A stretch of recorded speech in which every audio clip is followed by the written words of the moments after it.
আজ আমি আপনাদেরকে চিকেন কারি করে দেখাবো।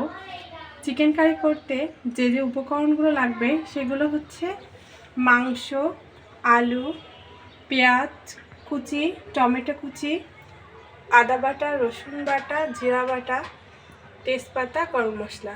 এবার আমি কষানোর সময় আপনাদেরকে এর পরিমাণটা বলে দিব। আমি চিকেনটাকে রান্না করব, এর জন্য প্রথমে চুলায় একটা কড়াই বসাইছি। এবার তেল দিব। চিকেনটা আমি সরিষার তেল দিয়ে রান্না করে দেখাবো, এতে কালারটা অনেক ভালো আসে।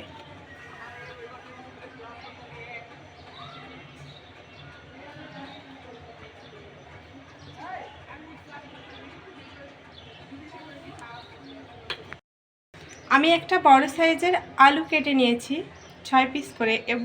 এবার এটাকে আমি ভাজবো। প্রথমে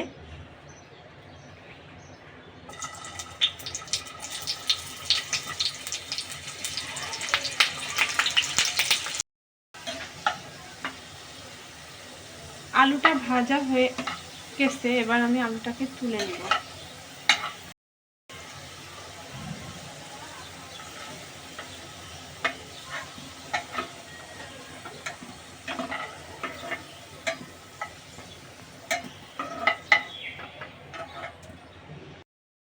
এবার আমি ওই তেলে দিব একটা তেজপাতা, গোটা গরম মশলা, 3টা মিডিয়াম সাইজের পেঁয়াজ কুচানো,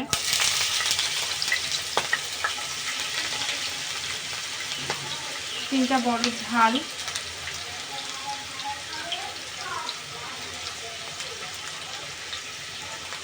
এবার এগুলোকে আমি হালকা করে ভেজে নিব।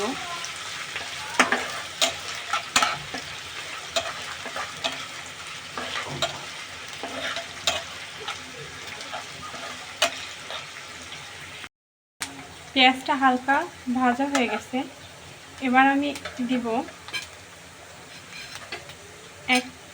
এক চামচ আদার পেস্ট, 2 চামচ রসুনের পেস্ট। এবার এগুলোকে আমি মিশিয়ে নিব।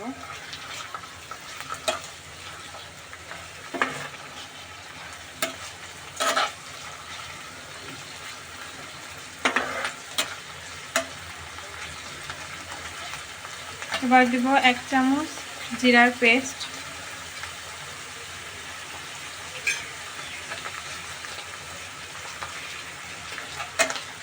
এগুলো মেশানো হয়ে গেছে। এবার দিব একটা টমেটো কুচি করে রাখছি, এটা দিব। এবার আমি সবগুলো উপকরণকে একটু কষিয়ে নিব।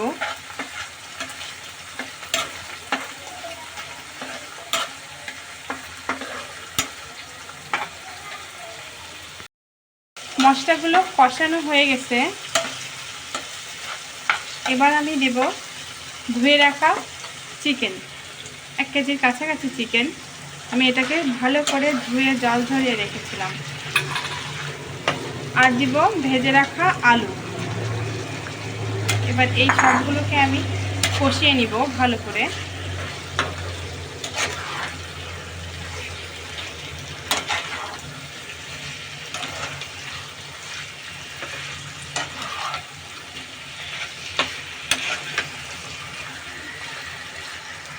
এবার এতে আমি দেব হলুদ গুঁড়া,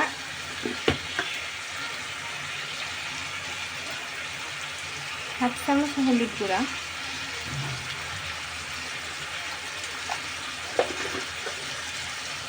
দিয়ে এবার নেড়ে নেব।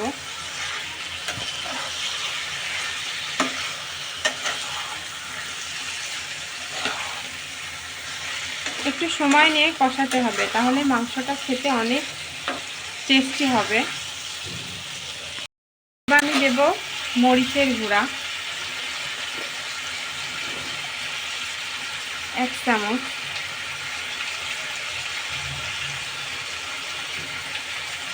মরিচের গুঁড়াটা আপনারা আপনাদের স্বাদ মতো কমিয়ে বা বাড়িয়ে নিতে পারেন।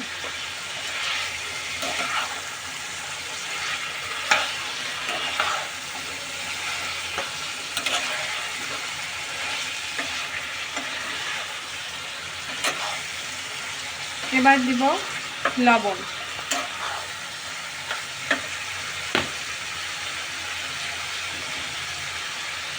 এক চামচ লবণ।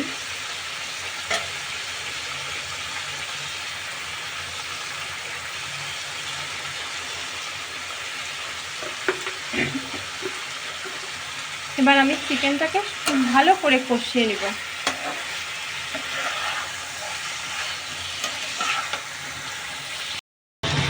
মাংসটাকে আমি 10 মিনিট ধরে আস্তে আস্তে কষিয়ে নিয়েছি।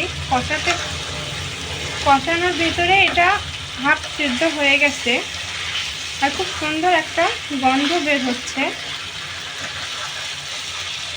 দেখুন, এবার পুরোটা সিদ্ধ হওয়ার জন্য আমি অল্প পরিমাণে জল দিব, দিয়ে এটাকে ঢেকে দিব।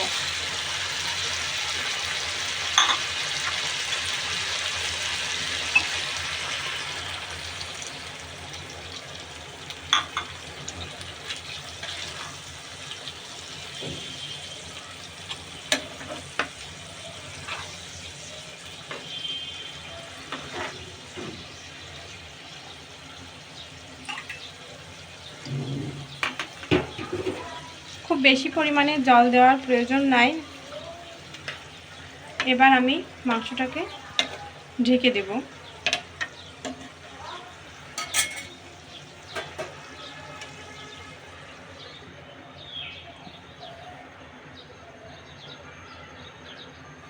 এবার 5 মিনিটের জন্য এইভাবে চুলায় বসানো থাকবে। তারপরে আমি আপনাদের রান্না হওয়ার পরে দেখাবো। এই দেখেন, আমার মাংসটা সিদ্ধ হয়ে এসেছে। দেখছেন, সিদ্ধ হয়ে গেছে এটা।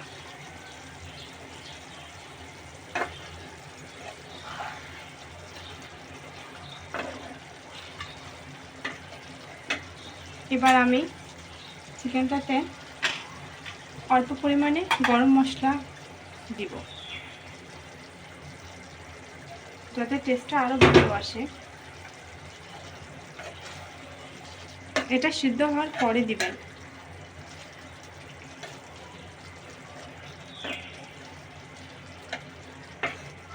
আর দেব হাফ চামচ লবণ,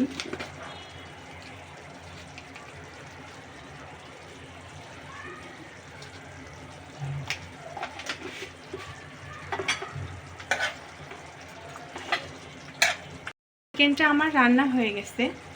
এবার নামানোর আগে আমি এতে হাফ চামচ ঘি দিব। ঘিটা আপনারা ইচ্ছা করলে দিতেও পারেন, আবার নাও পারেন। ঘিটা দিলে স্বাদটা ভালো আসে। আর লবণটা আপনারা আপনাদের স্বাদ মতন দিবেন। আমি এখানে হাফ চামচ লবণও দিব।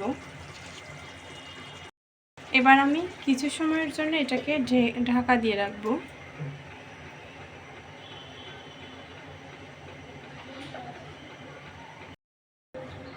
দেখুন, এই যে আমার রান্নাটা হয়ে গেছে। চুলাটা বন্ধ করে দিলাম আর আমার রান্নাটা হয়ে গেছে। দেখেন কত সুন্দর কালার আসছে রান্নাটার।